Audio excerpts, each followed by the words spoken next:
Hi friends, good morning. From Samved School, myself Vijay sir. I welcome all of you. Samaveda સ્કૂલમાંથી હું વિજય sir આપનું સ્વાગત કરું છું.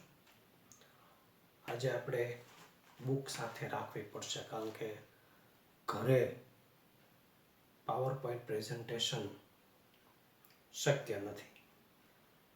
તમે પણ મેં જે તમને પ્રશ્ન આપ્યા છે જેની મેં આન્સર કી તમને મોકલાવી એ મોબાઈલ કે ટેક્સ્ટબુક કે નોટબુકમાં તમે જે કાંઈ જવાબો લખ્યા હોય એ ફટાફટ તમારી પાસે લઈ લો, વિડીયો પોઝ કરી દેજો, બધું ભેગું કરજો અને પછી તમે વિડીયો સ્ટાર્ટ કરજો. કારણ કે લાઈવ નથી એટલે તમને ખ્યાલ આવે કે ભાઈ આપણે વિડીયો પોઝ કરી અને આપણે જે કાંઈ આપણી રીતે જવાબો લખ્યા છે એમાં કેટલા આપણે સાચા છીએ, ક્યાંક કરેક્શન પણ છે જવાબમાં, એ પણ આપણે ડિસ્કસ કરશું. બંને મીડિયમના વિદ્યાર્થીઓ બહુ આરામથી સમજી શકશે. જ્યાં જરૂરી ડિસ્કશન લાગશે ત્યાં હું બોર્ડ વર્ક કરીને તમને સમજાવીશ. એટલે મારે બુક જેમાંથી મેં પ્રશ્નો તમને આપ્યા છે એ સાથે રાખવી ફરજિયાત છે. Otherwise I am not keeping book with me. You have seen so many lectures and you can judge that I never keep textbook or other book with me, but this is due to my condition that I cannot show you power play presentation. So I am reading both the medium in Gujarati and English medium and discussing answer. Whenever it required, I will do board work and explain properly. Don't worry, this is very most important lecture for you today. It is related to totally JEE NEET. The topic which we have studied, that topic, which type of level can be asked in JEE NEET, that type of question I had given to you. JEE નીટમાં પૂછી શકાય તેવા પ્રશ્નો આપણે અત્યારે ચર્ચા કરવા જઈ રહ્યા છીએ. શાંતિથી સાંભળજો. Question 1, which one having triangular hybridization? નીચે પૈકી કયા સંકરણનો ભૌમિતિક આકાર ત્રિકોણીય જોવા મળે? SP is linear એટલે રેખીય, SP3 tetrahedral and SP2 is triangular એટલે કે ત્રિકોણ. એટલે તમારો આન્સર જે SP2B છે એ કરેક્ટ છે. જ્યાં ડિસ્કશન થશે ત્યાં કરશું, જ્યાં બોર્ડ વર્ક જરૂર પડે ત્યાં કરશું. કાર્બનમાં કેટેનેશનનો ગુણધર્મ સૌથી વધુ રહેલો છે કારણ કે Y the carbon having most catenation property. Carbon having most catenation property, which reason behind it? Answer is B. Carbon having more strong bond compared to other element. Carbon carbon વચ્ચેનો બંધ એ બીજા પરમાણુની સાપેક્ષે મજબૂત હોય છે. Bond between carbon carbon is more stronger compare to other element. Answer B, that is correct. Carbon having sp hybridization, question 3, which one is wrong statement for sp hybridization? Carbon sp સંકરણ ધરાવે છે એના માટે ખોટું વિધાન કયું છે? તમને answer C છે એ સાચો છે મારી દ્રષ્ટિએ.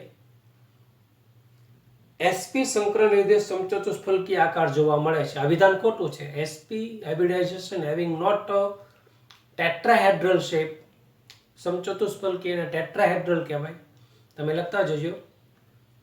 sp hybridization having linear shape, એટલે answer C is correct answer, which is wrong statement for given statement.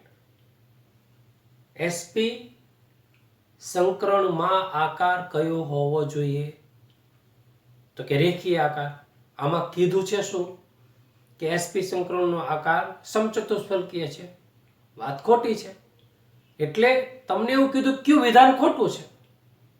તો સી વિધાન છે એ ખોટું છે. C statement is wrong because SP hybridization having linear shape. Here is explained it has tetrahedral shape. That is incorrect. Clear. Question number 5. Carbon પરમાણુમાં બંધનો સમચતુષ્ફલકીય સ્વભાવ સૌપ્રથમ કોણે દર્શાવ્યો? Carbon having tetrahedral shape. Which scientists have suggested first? You must remember the name of scientist. It is Van Top and Lebel. That will become in next topic. Explanation will come. Now you have to remember just name of scientist. Answer B is correct. Question 6. પ્રશ્ન 6. 1 and 2 carbon having which type of hybridization? 1 અને 2 તરીકે label કરેલા carbon પરમાણુમાં મળતું સંકરણ કયું છે? હવે હું તમને આ મારે ડ્રો કરવું પડશે અને સમજાવવું પડશે. 1 અને 2 છે, તમને નંબર આપ્યા છે અને એમાં આપણે ડિસ્કશન કરીએ.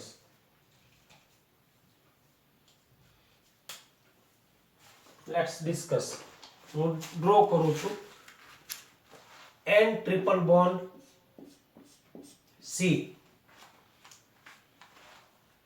CH double bond CH2, right?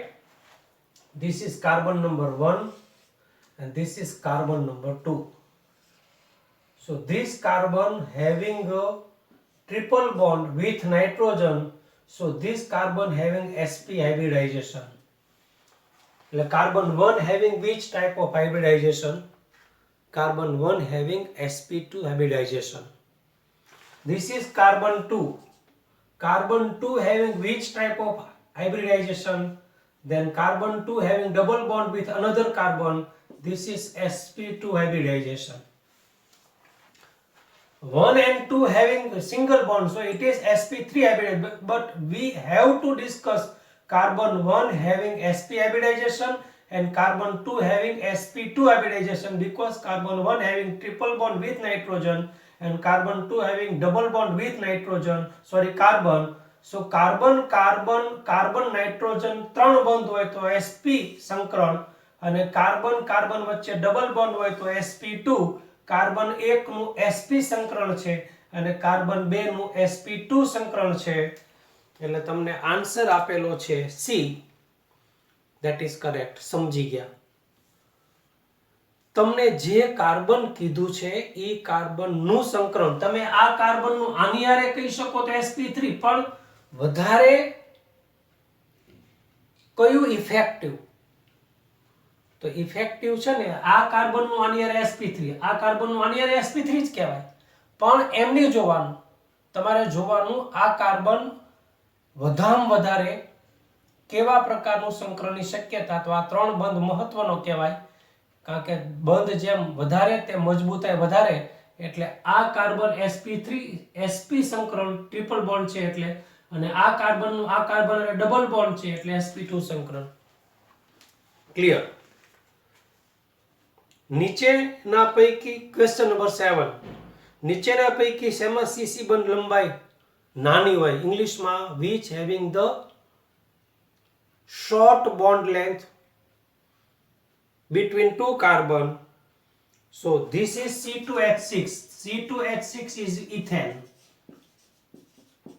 It is ethane. Bond length is 154 pm. Clear? C2H4. C2H4 is ethene. 134 pm.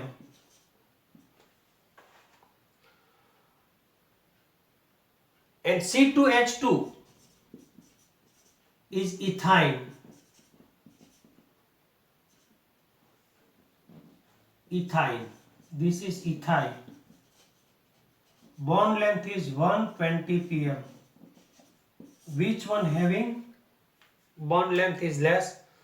You are given one answer also. It is chlorobutane, CH3, CH2 and Cl. This is the bond length is carbon-carbon having 154 pm. So shortest bond length between two carbon is 120 pm. એટલે તમારો જે 7th answer છે એમાં C2H2 is correct answer. હવે તમારે 8th question ની discuss કરવાની છે. આપણે સમજતા જઈએ છીએ. ડોન્ટ વરી, હું લખતો જઈશ ને સમજાવતો જઈશ, કોઈ ચિંતા ન કરો.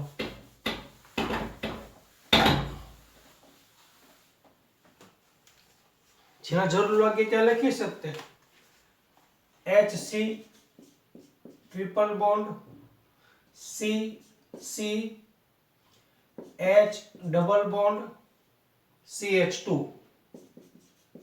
So this is carbon having the single bond. તમને શું કીધું છે? કાર્બન કાર્બન એકલ બંધમાં ક્યુ સંકરણ જોવા મળે છે? એટલે આ કાર્બન છે અને આ કાર્બન છે, આ બે વચ્ચે એકલ બંધ છે, સિંગલ બોન્ડ છે. તો આ કાર્બનનું ક્યુ હાઇબ્રિડાઇઝેશન થાય તો કે આ કાર્બન સાથે ટ્રિપલ બોન્ડ છે એટલે sp, અને આ કાર્બન સાથે ડબલ બોન્ડ છે એટલે sp2. હું સર્કલ કરીને તમને સમજાવી દીધું. એટલે એક sp ને એક sp2 આન્સર તમને C આપ્યો છે. E કરેક્ટ છે. આ કાર્બન વચ્ચે તો આ કાર્બન આની હારે ટ્રિપલ બોન્ડ ધરાવે એટલે sp, અને આ કાર્બન આની હારે ડબલ બોન્ડ ધરાવે છે એટલે sp2. એમ સમજવાનું છે. કાર્બન સિંગલ બોન્ડ હોય તો sp3 જ કહેવાય. ઈ કાર્બન બીજા હારે કયું સંકરણ ધરાવે છે અને બીજો જે સિંગલ બોન્ડ નો કાર્બન છે ઈ બીજા કાર્બન હારે કયું સંકરણ ધરાવે છે એમ સમજવાનું છે. Carbon which having besides carbon, you must decide the carbon which is besides the carbon, that is sp and sp2. Question number 10. S character is highest in which hybridization? નીચેના પૈકી કયા સંકરણમાં S સ્વભાવ વધારે જોવા મળે છે? તો sp3. તો ટોટલ 100 કાઉન્ટ કરવાના. 3 પાર્ટ P ને મળે, 1 પાર્ટ S ને મળે એટલે 25S, અને 75% P ને મળે. sp3 માં.